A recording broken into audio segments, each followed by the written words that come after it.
started my studies, started my MS, and the news came that my father was serious. I had to come back, and eventually I lost my father.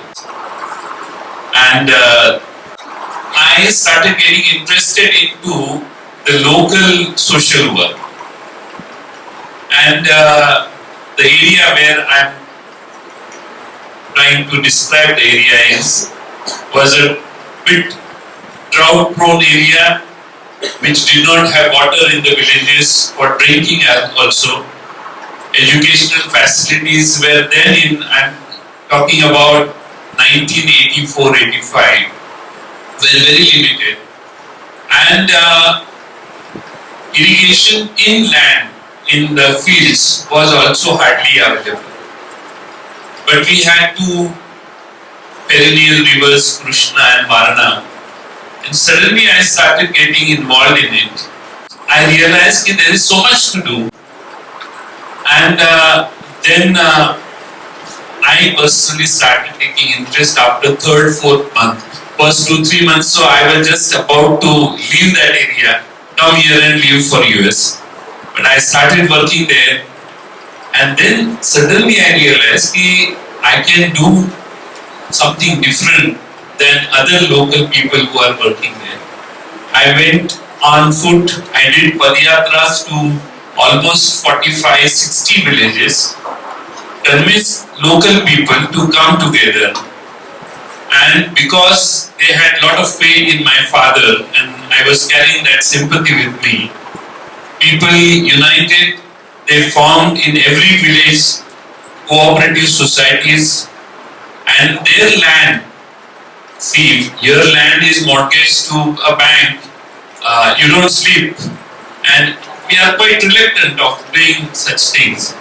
But just by my appeal in the villages, and I created a confidence in every village people that yes, we should do it, otherwise our second generation will also not have the good facility and good quality life. 35 to 38 lift irrigation schemes. Farmers, about 33,000 families, farmers came together. They mortgaged their lands. And in about from 95 to 1989, almost 29 to 30 lift irrigation schemes were developed. The water was lifted from Krishna river up to their farms, and each and every farm was given water. With their initiative, with all the farmers coming together, which could have happened much before that, but they did not have confidence, faith, and they thought it may not happen. But it did happen because I was totally 200% involved in it. I used to finish my meetings with farmers late morning, early morning or late nights. And when farmers got confidence, they mortgaged their lands. The lands were mortgaged, money was raised from the Land Development Bank. The small schemes were developed.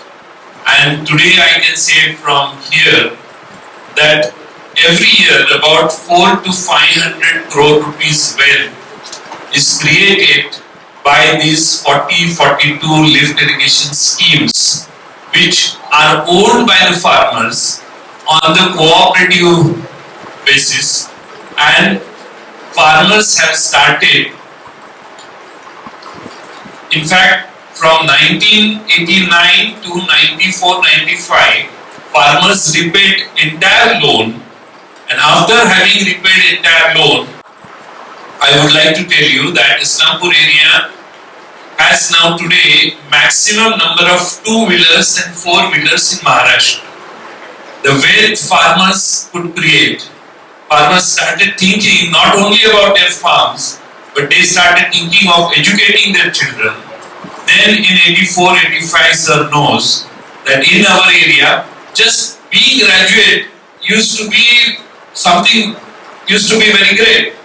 But today from Islampur area, We have such a competitive environment that every year in Grand Medical College in Mumbai, Nair Medical College in Mumbai, Sion Medical College, the four famous colleges in Mumbai, my constituency, my Islampur city, sends about 10 to 12 students competitively elected in their entrance exam, and they get admission in Grand Medical College in Mumbai. You imagine you are in Mumbai, staying in Mumbai, and going to Grand Medical College is not a big deal. But a farmer's son or a daughter who is living in a farm, competing with all the students in Maharashtra and coming on in the merit list of Maharashtra in first 50 or first 100 is something which happens in my constituency. So we have achieved not only the financial status for the farmers, but farmers have started sending their children for all the competitive examinations. So this transformation in last 30 years has happened, and today there is a vast change in the life of people, and that is why I have worked in ministry for several years. Last 15 years I was a minister. That is a different story. That has nothing to do with my being there and having the progress done. But I am proud today that Islampur town, you will be surprised that Islampur is the first town in India having 4G Wi-Fi facility.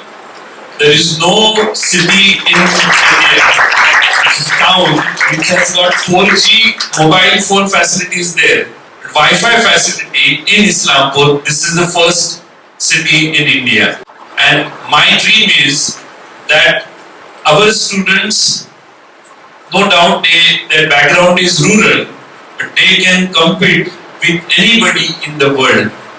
I have in last 10 years seen every year in competitive exam, especially in Maharashtra MPSC, where they get recruited in Maharashtra's government, from 30 to 60 students get recruited in Maharashtra government's senior level jobs. Mahatma Gandhi and Vinoba Bhave. She came once in 1987-88, and she said, "Ki, what are you doing? Why you are irrigating lands? This is wrong." I said, "Why? What will happen?" She said, "People will get more water. Once they irrigate, they will get sugar cane, they will get cash crop, they will get money, and they will misuse the money, and they will drink liquor more than what else they can do." I said, no, don't do this. Don't say this. I challenge you, come after 10 years, we will show you a different world in this area. And after 10 years, 7 years she came back. She was also surprised that people together can form and create a change which everywhere in India should happen. I hope that everyone can make a difference. It is not that I could make a difference. I am sure everyone amongst you can be a reason for change. My point is, world is opening. We have to open, and you individually also can make a real good change. And so, friends, dream big. Don't dream small. Dream big. Dream should be so big that nobody else should compete with your dream also. And I am sure one day your name will be carved on Indian canvas and it will go in the history. You have, everyone individual has the opportunity to make a change. Everyone says that India needs manpower, India needs brain. There is a lot of brain drain out of India. But I think people have started thinking about India, as first two examples are giving the necessities of Indian population and creating solution for them. So India is the capital of ideas. India is the capital which can absorb the idea and give market for the new ideas. Thank you very much.